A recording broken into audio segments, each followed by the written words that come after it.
Hello students. आज की class में हम राजस्थान ज्योग्राफी के 100 इम्पोर्टेंट क्वेश्चन करने वाले हैं जो सीईटी 2026 के लिए बहुत इम्पोर्टेंट हैं।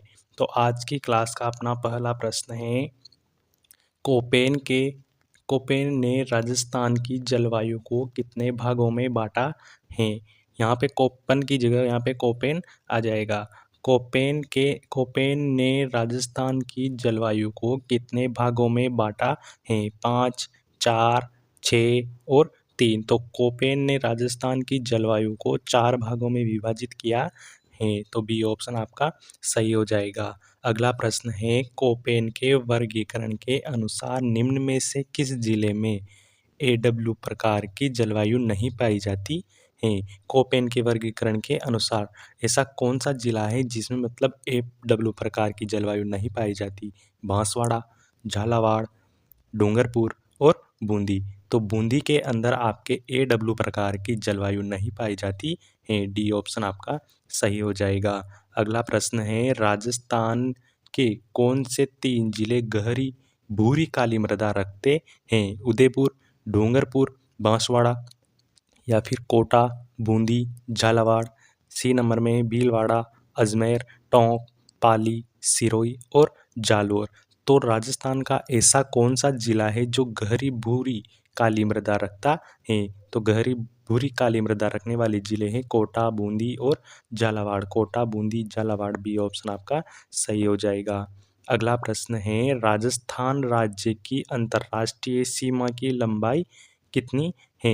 1070, 4850, 1869, 5920। अंतर्राष्ट्रीय सीमा की पूछ रहा है तो 1070 किलोमीटर हो जाएगी। अगर टोटल पूछता है तो टोटल के अंदर 5920 और अंतर्राज्य की पूछता है तो 4850। तो यहाँ पे ए ऑप्शन आपका सही हो जाएगा।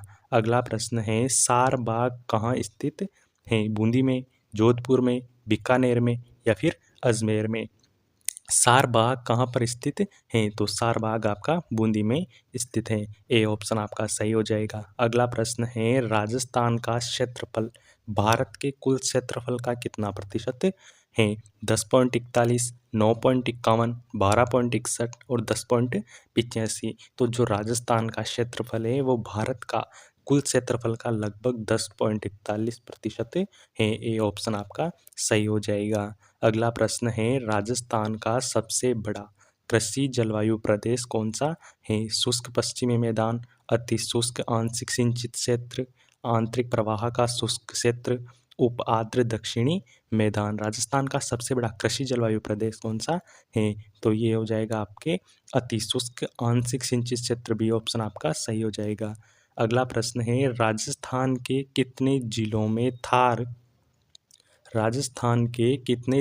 थार रेगिस्तान फैला हुआ है। 5 में, 6 में, 7 में या फिर 12 में। राजस्थान के कितने जिलों के अंदर थार रेगिस्तान फैला हुआ है। 12 जिलों के अंदर थार का रेगिस्तान फैला हुआ है। डी ऑप्शन आपका सही हो जाएगा।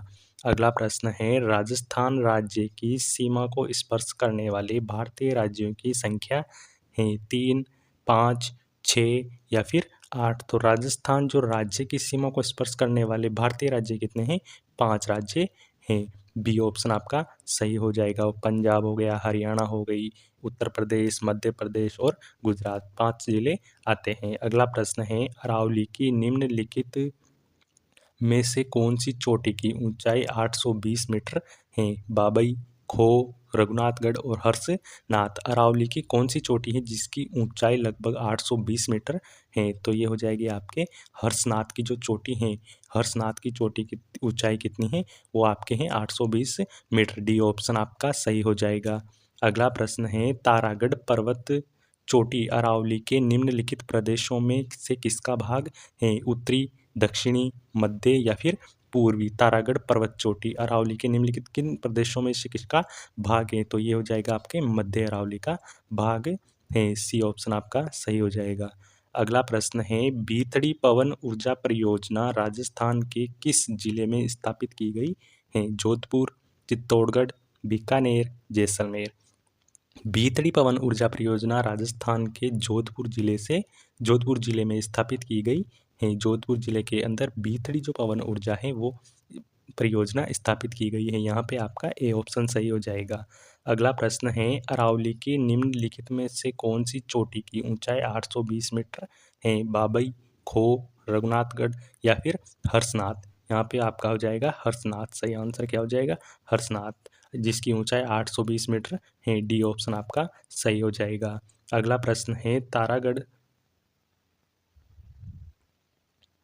भीलों का प्रसिद्ध लोक नाट्य कौन सा है? भीलों का प्रसिद्ध लोक नाट्य कौन सा है? गौरी, स्वांग, तमाशा और रम्मत। तो भीलों का प्रसिद्ध लोक नाट्य कौन सा है? भीलों का प्रसिद्ध लोक नाट्य है गौरी। ए ऑप्शन आपका सही हो जाएगा।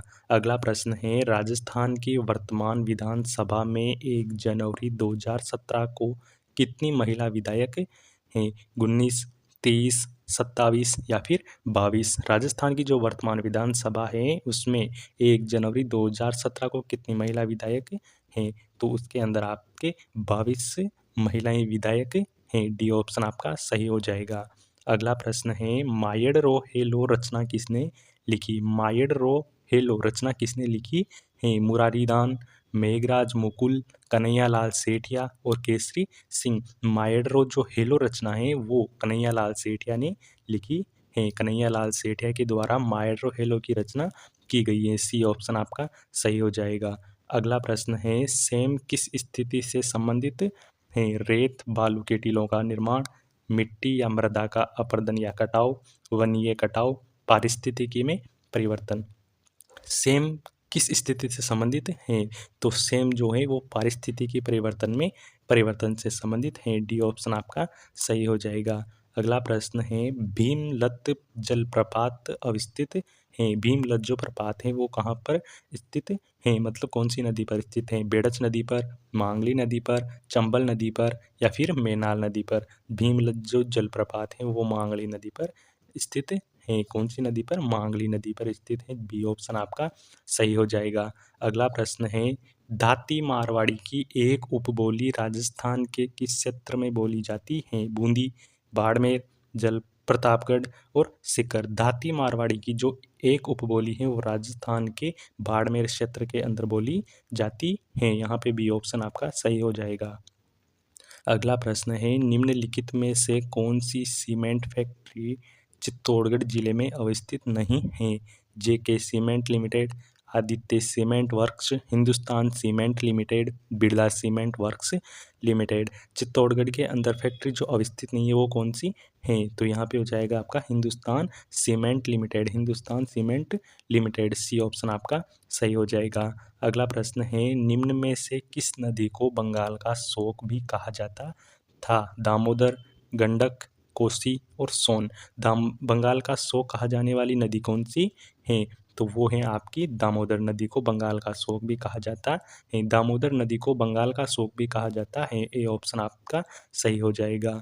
अगला प्रश्न है, निम्नलिखित में से राजस्थान के किस जिले की अंतर्राष्ट्रीय सीमा सबसे छोटी है? बाड़मेर, जैसलमेर, गंगानगर और बीकानेर। ऐसा कौन सा जिला है जिसकी अंतर्राष्ट्रीय सीमा है वो सबसे छोटी है? तो वो है आपके बीकानेर की सीमा सबसे छोटी होती है। तो डी ऑप्शन आपका सही हो जाएगा। अगला प्रश्न है, खारी नदी जिस अफवाह तंत्र का अंग है वह है? बंगाल की खाड़ी, आंतरिक अफवाह तंत्र, अरब सागरीय अफवाह तंत्र, अनिश्चित अफवाह। तो जो खारी नदी होती है वो किसका अफवाह तंत्र है?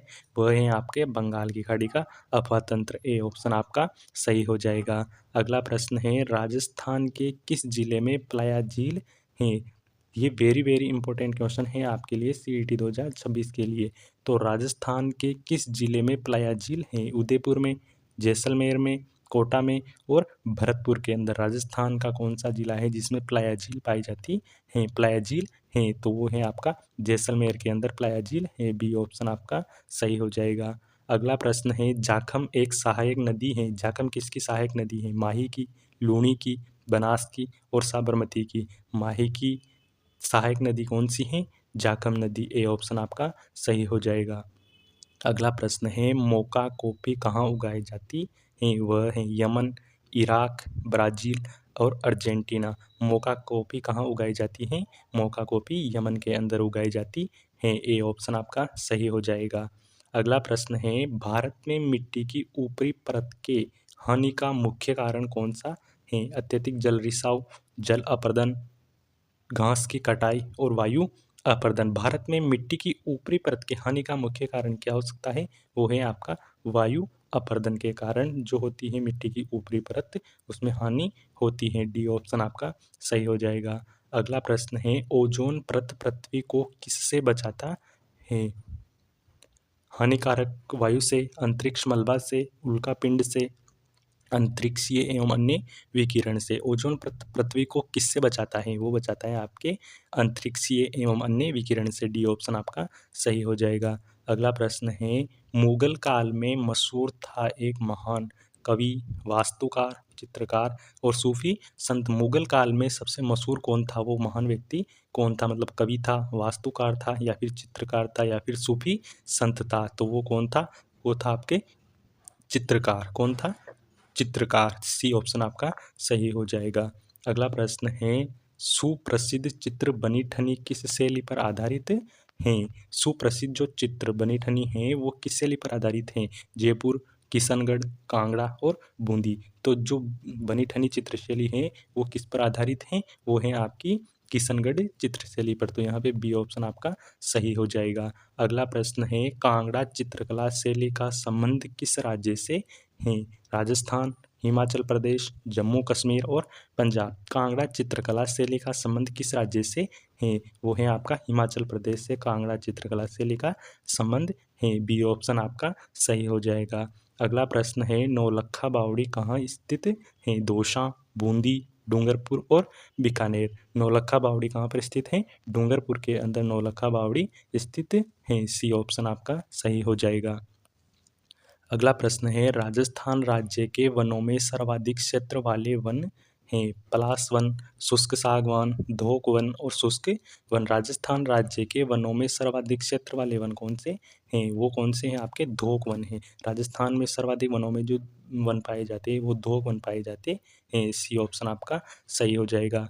अगला प्रश्न है, दैनिक नवज्योति का प्रकाशन कब आरंभ हुआ? 1935 में, 1936 में, 37 में और 1938 में। दैनिक नवज्योति का जो प्रकाशन आरंभ हुआ था वो हुआ था आपके 1936 के अंदर दैनिक नवज्योति का प्रकाशन आरंभ हुआ था। यहाँ पे बी ऑप्शन आपका सही हो जाएगा। अगला प्रश्न है, धनोप माता का मंदिर कहाँ स्थित है? अजमेर में, भीलवाड़ा में, जोधपुर में और बीकानेर में। धनोप माता का मंदिर कहाँ पे है? भीलवाड़ा के अंदर धनोप माता का मंदिर है। यहाँ पे बी ऑप्शन आपका सही हो जाएगा।